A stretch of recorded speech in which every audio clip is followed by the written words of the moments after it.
Hey guys, and welcome back to our channel 1-2-Step.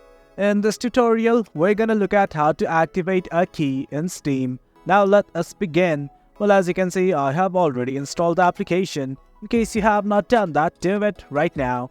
Now let us just look at how to activate a key. At the very top on the navbar, you will see a button like this called as Games. Click on it right now. Now once you do, as you can see, there are lots of options. But for now, what you guys need to do is simply click on this button that says Activate a product on Steam. Click on it. And guys, this is it.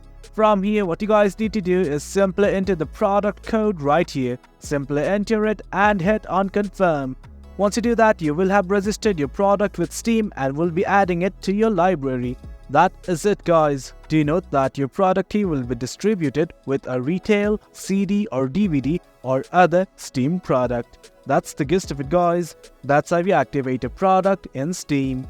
If you guys found this video informative and for more content like this, do remember to hit like, share and subscribe. Your support fuels us. Until next time, thank you.